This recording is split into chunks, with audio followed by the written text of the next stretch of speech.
como é que estava o acampamento, como é que estava... Tudo isso foi monitorado e acompanhado. Então, essa foi a parte que a Secretaria, né, e junto com os outros órgãos, porque todos estavam participando disso, fizeram para acompanhar essa previsão aí. Quer dizer, você tinha uma previsão, mas não foi prevenido, né? Não colocaram o número de policiais adequado ali. Aí eu realmente não sei dizer. A senhora viu as imagens, não viu?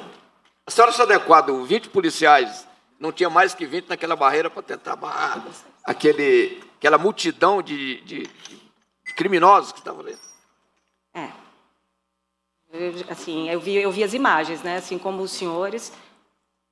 E eu realmente não sei o que aconteceu ali naquela parte ali. Nós vamos descobrir o que aconteceu. Voltando aqui.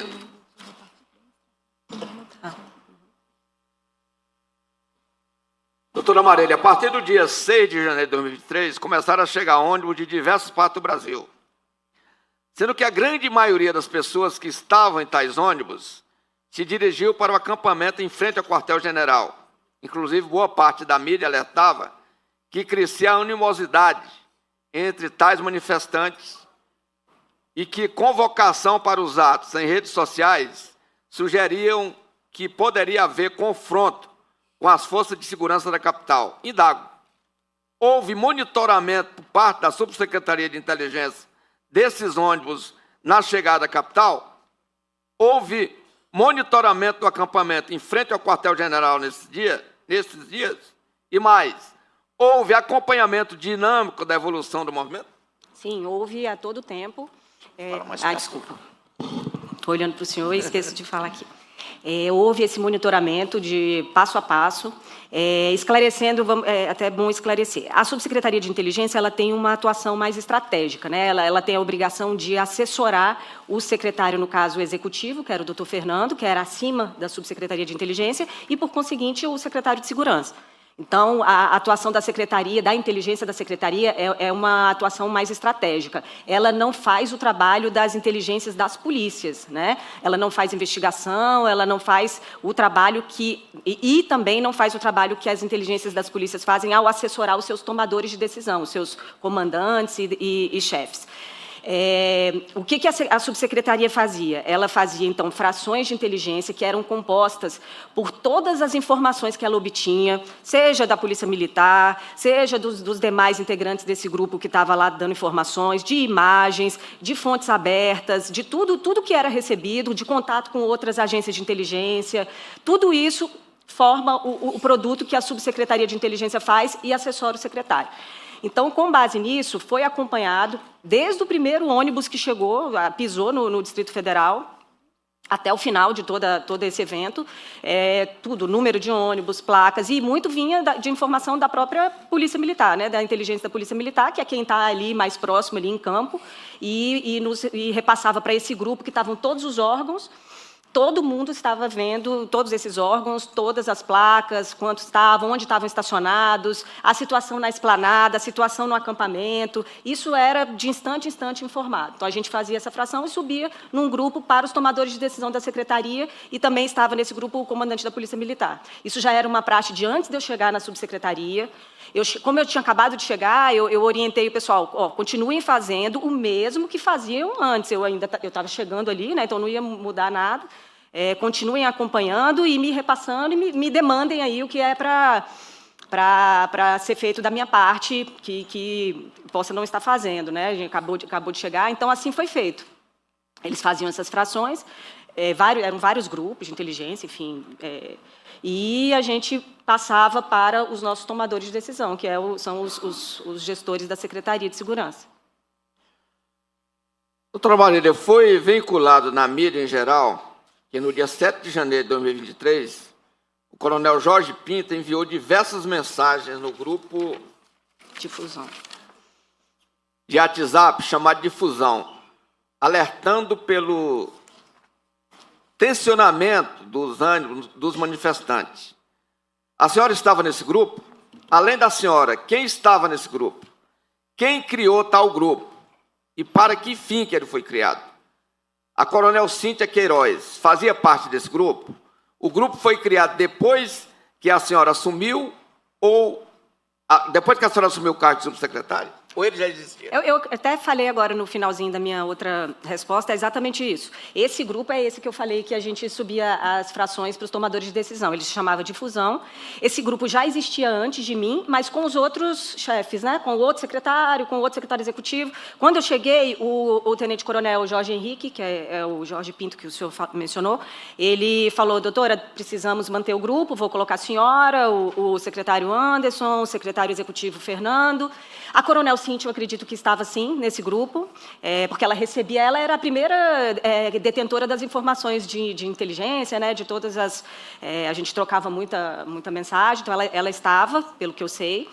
E qual foi o outro ponto? Então, esclarecido o grupo. E no dia 7, o que foi veiculado na mídia, realmente, várias frações de inteligência informavam sobre ânimos exaltados.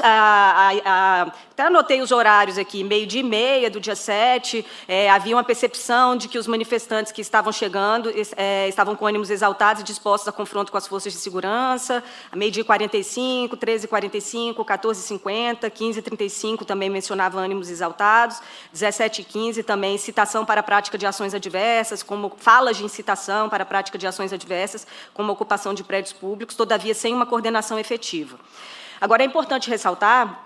Inclusive, eu quero pedir essas anotações da senhora, que fica aqui com a seguinte, que elas são muito importantes para o objetivo que nós queremos, que é descobrir por que aqueles fatos aconteceram. É importante ressaltar que as frações de inteligência, elas são daquele momento. Assim, é um recorte do que está acontecendo naquele momento ali, no acampamento, na esplanada. Então, é para o gestor olhar e falar, agora está assim.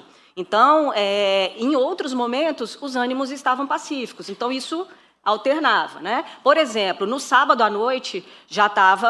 eles estavam ali indo, né, organizando, né, para dormir, não sei, e a gente recebeu o informe que estava tranquilo, que os ânimos estavam tranquilos. Para o senhor ter uma ideia, até o sábado à noite, não tinha certeza se eles iam descer para a esplanada. Ficavam alguns no microfone dizendo que ia, outros grupos não queriam.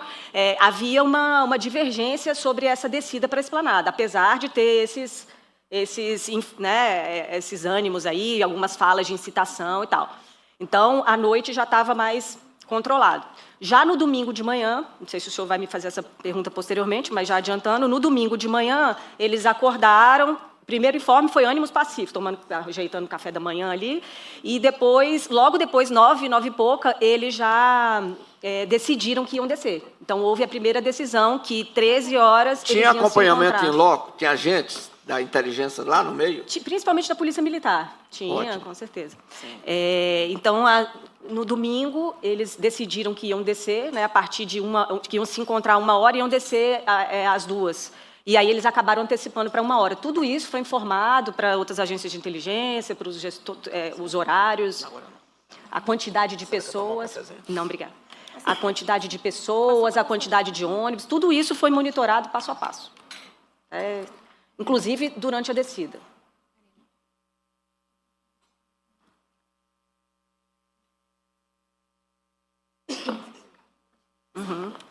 Inclusive, até complementando aqui essa pergunta, durante a madrugada, inclusive de sexta para sábado, que começaram a chegar os ônibus, os agentes de inteligência da Polícia Militar, do grupo, acompanhando cada ônibus, cada placa, foi tudo informado nesse grupo e todo mundo acompanhando.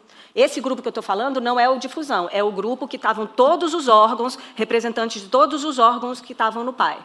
E parece que tinha até o Itamaraty, né? Acho que era MRE, ou melhor, Supremo. É o Ministério das Relações Exteriores, Supremo e tudo. Isso é o que o doutor Fernando falou aqui. Sim. Doutora, foi veiculado pela mídia, bem como faz parte do depoimento do subsecretário Fernando e do excelentíssimo senhor governador Ibanez Rocha, depoimento lá na Polícia Federal, que no dia 7 de janeiro de 2023, no período noturno, e no dia 8 de janeiro de 2023, o subsecretário manteve contato com o governador, dizendo que estava tudo bem, que estava tudo tranquilo. A senhora sabe me dizer em que essas informações foi baseada? Havia equipe de inteligência da secretaria subordinada à senhora no local? Ou foram somente informações repassadas por policiais militares que estavam acompanhando as manifestações? A equipe de inteligência da secretaria informava o subsecretário em tempo real? Quem era o responsável por lhe passar essas informações durante o seu comando? A equipe da Subsecretaria de Inteligência deu continuidade no serviço que vinha sendo realizado pela equipe anterior, referente ao acampamento do quartel-general e seus desdobramentos? É uma pergunta com muitas... Inclusive algumas eu já até mencionei aqui, né? Eu não mudei nada, nenhum procedimento. Pelo contrário, eu precisava que ele continuasse, né, a funcionar. Já estava dando certo todos os outros trabalhos que a subsecretaria fez de acompanhamento. Sobre a pergunta de quem me informava, é o coordenador da área que acompanha essas áreas de eventos e manifestações da subsecretaria, que é o coronel Jorge Henrique Pinto. E até na outra pergunta que o senhor perguntou sobre o grupo de fusão, o grupo era da subsecretaria e quem postava era mais o coronel mesmo. Como funcionava? Ele pegava todas as informações que a SI recebe de outras agências de inteligência, relatórios de outras agências, agentes de campo, a BIM, tudo que a gente recebe e colhe de dados, ele fazia uma análise com a equipe dele e formava as frações de inteligência. Então, sobre essa situação de estar tranquilo, não estar tranquilo, era com base em várias informações, vários agentes de campo, relatórios da ABIN, relatórios de várias agências. Todas as agências estavam trabalhando nessa situação. Inclusive, a gente tinha um grupo com todas as agências de inteligência. Então, é com base em várias informações. A senhora acha que a inteligência fracassou? Não, de forma alguma. Não acho que fracassou. Acho que as informações circularam. O que se tinha foi repassado, foi recebido e foi repassado. Agora, o que foi feito para isso, se isso não estava tão claro lá, o ânimos, mas assim, o senhor viu aí, citou, né? O ânimos a ideia, a vontade que eles tinham de invasão e tudo, isso foi informado, né? A polícia sabia disso? A gente informou. Circulou, não foi só a subsecretaria, várias agências. A Polícia Militar do Distrito Federal foi informada disso? Foi, doutora? A inteligência da Polícia Militar, acho que trabalhou muito bem, inclusive. Assim, não... Acho que não trabalhou tão bem. Mas... a inteligência da subsecretaria ela é uma inteligência mais estratégica, né? Ela para municiar o secretário. A operacional, a que vai ali em campo, é a das próprias polícias. Doutora Marília, conforme o relato do doutor Fernando, na semana passada, aqui, sentada nessa cadeira que a senhora está sentada agora, foi feito um planejamento eu pergunto para a senhora, foi feito efetivamente um planejamento de ação integral? O planejamento da secretaria foi, né? Ele foi cumprido totalmente? Aí são os órgãos que têm que fazer essa análise, né? Eu pergunto para a senhora, o que falhou em tal planejamento por parte de integrante da Secretaria de Segurança Pública do DF ou da PM? Qual era a função da Subsecretaria de Inteligência no PAI? Ele foi devidamente cumprido? Dessas perguntas, eu só posso responder a da minha área, né? A da minha área era fazer o acompanhamento de inteligência de todos os eventos. E, como foi demonstrado, a gente fez o acompanhamento a cada minuto. E, com relação principalmente o relatório de sexta-feira, né? Esse foi que o senhor leu aqui. Ele foi muito claro, muito pertinente. E, com relação aos demais, aí já não é minha área, eu não fico confortável para dizer.